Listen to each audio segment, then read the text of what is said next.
வணக்கங்க. நான் உங்கள் நம்பிக்கை குமாருங்க. நாம் சொல்கிற சொத்து பார்த்தீங்கன்னா ஒரு இன்வெஸ்ட்மெண்ட் ப்ராப்பர்ட்டி. சரிங்களா? சேலம் சீலநாயக்கன்பட்டி பைபாஸில் இருந்து நாமக்கல் சர்வீஸ் ரோட்டில் இன்றைக்கி வந்து ₹1 போட்டால் ₹2. அதாவது பார்த்தீங்கன்னா ₹1000 போட்டு ஒரு பிளாட் வாங்குறீங்களா, ஜஸ்ட்டு ஒரு 6 மாதத்துக்குள்ள ₹2000 போகக்கூடிய இடம் நம்மக்கிட்ட சூப்பராக ஒரு 5 பிளாட் இருக்குது.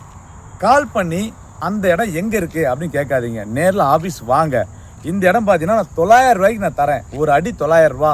நீங்கள் கிரையம் பண்ணி ஒரு 6 மாதம் வச்சுருந்தா போதும், ₹2000 வரும். கிழக்கு வடக்கு கார்னர் நம்மகிட்ட ஒரு 6 பிளாட் இருக்குது. என்னுடைய கோரிக்கை என்ன தெரியுங்களா, நேரில் வரணுங்க. மெயின் பாயிண்ட்டு நம்மளுடைய கிளைண்ட்டு நேரில் வரணும். இப்போ நீங்கள் கேட்பீங்கன்னா இடம் எங்கே இருக்குன்னு சொல்லுங்கள் அப்படிம்பீங்க. நான் சொல்கிறேன் கேளுங்க. பனமரத்துப்பட்டி பிரிவு தாண்டி கொஞ்சம் தூரத்துலேயே இருக்குது. ஓகேங்களா? நான் சொல்லிட்டேன்னு வைங்களேன், அந்த இடத்துல இருக்கிறவங்க எல்லாமே விலையை ஏற்றிக்குவாங்க. அப்போ நான் உங்களுக்கு ₹900 தர முடியாது. சூப்பரான சொத்து, இன்வெஸ்ட்மெண்ட் ப்ராப்பர்ட்டி. நேரில் வாங்க, பேசலாம்.